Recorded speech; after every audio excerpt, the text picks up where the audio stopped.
کیا ضرورت تھی آپ کو یہ بتانے کی کہ جی انہوں نے بھی اس میں دخیل ہونے کی کوشش کی ہے؟ ایسے صورتحال میں یہ نفرت جو ہے یہ اس میں کوئی مبالغہ نہیں ہوگا کہ اب اداروں کی طرف ان کا رخ ہو گیا ہے. ہم پاکستانی ہیں، ہم پاکستان کی فوج کو، پاکستان کی ریاست کو مضبوط دیکھنا چاہتے ہیں. کون بے وقوفی ہوگا جو اپنے ملک کے اداروں کا برا چاہے گا؟ خان نے ہمیشہ ہمیں یہ کہا ہے کہ پبلک میں جائیں اور کوئی بھی اگر نفرت انگیز بات ہوتی ہے تو اس کو ظاہر کریں. اور یہ اب معاملات اس نیج پہ آ گئے کہ ورکر اپنے تئی یہ بائیکاٹ کی خبریں چلا رہے ہیں جس کا پارٹی نے کوئی فیصلہ نہیں کیا ہے. اور میرا خیال نہیں ہے کہ ہم اس نیج پہ جائیں گے، اور مجھے نظر نہیں آ رہا ہے کہ ہم جو ہیں اتنے مجبور ہوں گے کہ ہم فوج یا شہداء کی جو آمدن کے ذرائع ہیں ان کا راستہ روکیں گے. آپ کو ذاتی طور پہ لگتا ہے یا پارٹی کا بھی یہی موقف ہے کہ اس لمٹ تک نہیں جانا چاہیے؟ بہت سارے سین ایلیمنٹس ایسے ہیں جی جو پارٹی میں ہمیشہ جو ہیں ایسے مشورے دیتے رہتے ہیں، لیکن یہ جو ہے یہ تو سوشل میڈیا پہ ایک کمپین جاری ہے ورکرز کی طرف سے ہیں، یا میرا خیال ہے کہ ورکر سے زیادہ کچھ اور لوگوں کی طرف سے ہیں جو ہمیشہ سے جو ہیں ان کی کوشش ہوتی ہے کہ پی ٹی آئی اور فوج جو ہیں ڈائریکٹ ایک دوسرے کے اگینسٹ پیچ رہے. اچھا معروف صاحب، آج کل فیصل واؤڈا صاحب بہت ایکٹیو دکھائی دیتے ہیں، بہت ساری سیاسی جماعتوں سے ملاقاتیں کر رہے ہیں. ایک سٹیٹمنٹ ان کی بڑی ویزیبل سی سٹیٹمنٹ ہے کہ پاکستان تحریک انصاف کے مینڈیٹ کو تسلیم کرنا پڑے گا اور تسلیم کرنا چاہیے. کیا لگتا ہے کہ ہواؤں کا رخ بدل رہا ہے یا واؤڈا صاحب کوشش کر رہے ہیں، اور اگر کوشش کر رہے ہیں تو کیا آپ کے نزدیک اس کوشش میں کامیاب ہو جائیں گے؟ دیکھیں، واؤڈا صاحب سے لاکھ اختلافات ہیں، کبھی انہوں نے ہمارے بارے میں اچھے الفاظ نہیں کہے، پی ٹی آئی کی قیادت کے خلاف بھی اور خان کے خلاف بھی. لیکن ان لاکھ اختلافات کے باوجود واؤڈا صاحب جو ہیں وہ اس نے دو باتیں بڑی سیاسی کی. ایک یہ جو آپ نے کہا، جی، اور دوسری بات جو انہوں نے کی ہے وہ پی ایم ایل این کے حکومت کے پرفارمنس کے حوالے سے کی ہے. جی، ایک اور بات بھی انہوں نے کی ہے کہ میں خان کی رہائی میں کردار ادا کر سکتا ہوں. ویسے بھی جو ہے کچھ ہی عرصہ قبل یہ ڈی چوک پہ دھرنے سے قبل جو ہیں کچھ مذاکرات ہوئے بھی. تو میرا خیال یہ ہے کہ واؤڈا صاحب کو بھی اب احساس ہو گیا ہے، یا واؤڈا صاحب کے دوستوں کو بھی احساس ہو گیا ہے کہ جن پہ یہ تکیہ کیے ہوئے تھے اور جن پہ ان کا سایہ تھا اور جن کے لیے سب کچھ کیا، وہ نہ حکومت کرنے کے اہل ہیں اور نہ پاکستان کو یہ چلا سکتے ہیں، کیونکہ نہ ان کے پاس لیجیٹیمیسی ہے، نہ ان کے پاس مینڈیٹ ہے، نہ ان کے پاس نیک نامی ہے، نہ ان کے پاس لوگوں کا ٹرسٹ ہے. تو میرا خیال یہ ہے کہ یہ بہت ساری چیزیں جو ہیں اب شاید مارچ تک جو ہیں بہت ساری چیزیں چینج ہو چکی ہوں گی. معروف صاحب، مولانا فضل الرحمان صاحب مدارس والے ایشو کو لے کر بڑی کلیئرٹی کے ساتھ سامنے آ رہے ہیں کہ جناب یہ بل ہے اسی کے اوپر سائن کروائیں گے ورنہ ہم احتجاج کی طرف جائیں گے. پاکستان تحریک انصاف کے دور اقتدار میں 2019 میں آپ ہی کی حکومت میں یہ بل سائن ہوا تھا، شفقت محمود صاحب بھی سگنیٹری ہیں، تقی عثمانی صاحب بھی سگنیٹری ہیں. آج تحریک انصاف مولانا کے ساتھ کھڑی ہے اس ایشو کے یا مولانا کے خلاف کھڑی ہے؟ نہیں، اس وقت بھی پی ٹی آئی ان کے ساتھ نہیں کھڑی تھی. میں آپ کو ایک عرض کروں، مولانا صاحب نے کہا ہے نا کہ احتجاج کروں گا. اللہ کرے کہ یہ احتجاج کرے، کیونکہ اللہ کرے احتجاج کر لے اور احتجاج بھی ڈی چوک لے آئے، پھر ہم یہ احتجاج بھی کبھی نہیں ہوگا، یہ میری بات یاد رکھیں. اور اگر کبھی احتجاج ہوا بادل ناخواستہ اور ڈی چوک پہ آ گئے، مجال ہے کہ کوئی ان پہ کنکری بھی پھینک دے. تو لہذا اور یہ آپ پھر دوگلے معیار بھی دیکھیں گے. مولانا صاحب جو ہیں وہ بیسیکلی ان کو غصہ اس چیز پہ ہیں کہ جب 47 فارم پہ ایم این ایز کی سیٹیں اور ایم پی ایس کی سیٹیں بانٹی جا رہی تھی تو اس میں ان کو سیر حاصل حصہ کیوں نہیں دیا گیا. اصل تنازع ان کا یہ ہے. تو اس کا مطلب ہے کہ مولانا سے نیئر فیوچر میں پاکستان تحریک انصاف کا کوئی الحاق اتحاد ہوتا پاسبل نہیں لگتا آپ کو؟ دیکھیے ہمارے درمیان بہت سارے فاصلے ہیں، اور 26ویں آئینی ترمیم میں حکومت اور اسٹیبلشمنٹ کی ایما پہ ان کو ووٹ دے کے مولانا صاحب نے جو ہے وہ جو ہمارے درمیان ٹرسٹ کا ڈیفیسٹ تھا اس کو مزید جو ہے چوڑا کر دیا ہے. تو میں ذاتی طور پہ سمجھتا ہوں دیکھیے ہمارے اسد قیصر صاحب بیرسٹر گور صاحب کی خواہش ہے کہ ان کے ساتھ چلا جائے، لیکن میں نہیں سمجھتا ہوں کہ مولانا صاحب جو ہیں وہ ان کی سیاست میں کبھی حق اور مظلوم کے ساتھ کھڑے ہونے کی کوئی اصول ہے. مروت صاحب، کل سے بڑے اہم ترین کیسز سپریم کورٹ میں لگے ہوئے آئینی کیسز عمران خان صاحب کی ذات کو لے کر، جوڈیشل کمیشن ہو جائے 9 مئی کے واقعات کے اوپر، توہین عدالت کیس ہے، کافی سارے کیسز ہیں. کس حد تک پازیٹیو ہیں آپ کے انصاف ملے گا پاکستان تحریک انصاف کو؟ آپ کہ 26ویں آئینی ترمیم کا مقصد یہی تھا جی کہ ان کیسز کا راستہ روکا جائے. میں ذاتی طور پہ جو ہوا، جو جوڈیشل کمیشن میں جس طرح اس بینچ میں ججز کے چناؤ کا طریقہ کار اپنایا گیا، میں خود زیادہ پر امید نہیں ہوں. اللہ کرے کہ پاکستان جو ہے وہ عدل کے راستے پہ گامزن ہو. فائنل کوسچن سر، ایجیٹیشن ہی پاکستان تحریک انصاف کے پاس آخری راستہ ہے یا ابھی بھی مذاکرات اسٹیبلشمنٹ سے، حکومت سے کوئی کوششیں جاری ہیں؟ ابھی میرا خیال نہیں ہے مہینے ڈیڑھ کے اندر کوئی مذاکرات کی کوشش ہم کر سکتے ہیں، کیونکہ پاکستان تحریک انصاف کے گھروں میں ابھی ماتم بپا ہے، لاشیں آ رہی ہیں، زخمی اسپتالوں میں ہیں، بہت سارے لوگ گمشدہ ہیں، املاک جو ہیں وہ خصوصاً گاڑیاں جو ہیں سینکڑوں کی تعداد میں گمشدہ ہے. ایسی صورت میں جو ہے، اور پھر میاں شہباز شریف آج بھی بیان دے رہے ہیں کہ ٹاسک فورس قائم کر دیا ہے، اور یعنی الٹا نپٹا بھی ہم سے جا رہا ہے. میرے اوپر خود 1 درجن لگ بھگ انسداد دہشت گردی کے دفعات کے تحت اسلام آباد میں پرچے کیے ہیں، تو لہٰذا ہمارا بھی، ہمیں لاشیں بھی ہمارے ورکرز کی جو ہیں گھروں کو گئی ہیں، اور اوپر سے سفر بھی کر رہے ہیں. تو لہٰذا ایسی صورت میں جو ہے مذاکرات امیڈیٹلی ہونا ممکن نہیں ہے. شاید 1.5 ماہ بعد کوئی سبیل نکل آئے، لیکن امیڈیٹلی ممکن نہیں ہے. مروت صاحب، thank you very much for your time. ناظرین، پاکستان تحریک انصاف کے سینئر رہنما جناب شریف عبد المروت صاحب ہمارے ساتھ موجود تھے. مجھے ایک چھوٹا بریک کے بعد واپس آ رہے ہیں، میرے ساتھ رہیے.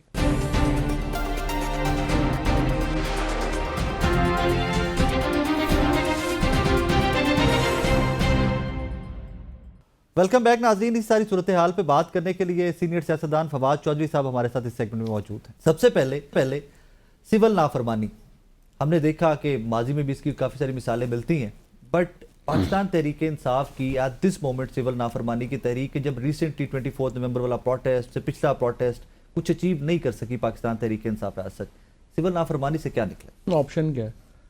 دیکھیں نا، پرابلم یہ ہوتا ہے کہ جو ہم نے 800-900 سال کی جو ڈیموکریسی کی ہسٹری ہے، اس میں ہم نے یہ کیا تھا، دنیا نے یہ کیا کہ اپنے انسان نے تجربات سے سیکھا اور کانفلکٹ ریزولوشن کے طریقے بنائے. انہوں نے کہا کہ جی جو حکومت کرنے کا اختیار ہے وہ ہوگا کہ عوام جس کو سب سے زیادہ ووٹ کرے گی. آپ نے 8 تاریخ کو ووٹ ہوا، 9 کو آپ نے ووٹ بدل دیا. پھر آپ نے جوڈیشل سٹرکچر کریٹ کیے تھے، آپ نے کہا کانفلکٹ ہوگا آپ جوڈیشری کے پاس چلے جائیں گے. اب آپ دیکھ لیں اینٹی ٹیررزم کے ججز جو تھوڑا سا بھی آئین قانون پہ عمل کرنے کی کوشش کرتے ہیں، آپ دیکھ لیں ان کے ساتھ کیا ہوا، ان کے گھر والوں کے ساتھ کیا ہوا، ہائی کورٹ کے ججز کے ساتھ کیا ہوا، chief justice Lahore high court Shahzad Malik صاحب کے ساتھ کیا ہوا، اور پھر 26ویں آئینی ترمیم لا کے آپ نے سپریم کورٹ ہی ختم کر دی. الیکشن کمیشن آف پاکستان آپ نے تباہ و برباد کر دیا. اسپیکر کا آفس ختم ہو گیا، سینٹ کے چیئرمین کا آفس ختم ہو گیا. مجھے اب بتائیے اگر کانفلکٹ ریزولوشن ہے تو آپ جائیں کہاں؟ تو سوائے اس کے کہ انہوں نے آپ کو کمروں میں بند کر دیا، پنجروں میں، اس کے بعد جو آخری سانس لینے کی بھی دروازہ تھا وہ بھی بند کر دیا. تو سوائے اس کے کہ وہ پروٹیسٹ ہوگا، سوائے اس کے کہ وہاں سے شور مچائیں گے، کریں گے، لڑیں گے، کیا ہوگا؟ اور انفارچونیٹ ہے جو یہ طریقہ کار حکومت نے بنایا ہے. پہلے بھی انہوں نے سیاست سے آؤٹ کیا پی ٹی آئی کو، ہم جیسے لوگوں کو ظلم، بربریت، تشدد کا نشانہ بنا کے نکال دیا آپ نے. دیکھیں ہم لوگ نکل جائیں گے، ہم تو بندوق نہیں اٹھا سکتے، بٹ الٹیمیٹلی جو آپ کر رہے ہیں اس کے نتیجے میں آپ ہماری جیسی اپوزیشن سے محروم ہو جائیں گے. تو مڈ میں نکال سکتی تھی، بات کر سکتی تھی. ہاں، but you will have an opposition جس کے پاس بندوق ہوگی، جو بلوچستان میں ہوا ہے، جو کے پی میں ہو رہا ہے، جو افغانستان میں ہو رہا ہے. لیکن چونکہ اپنے آفیسز سے آگے دیکھنے کی صلاحیت نہیں ہے لوگوں میں، تو Pakistan is going through a very very unfortunate times.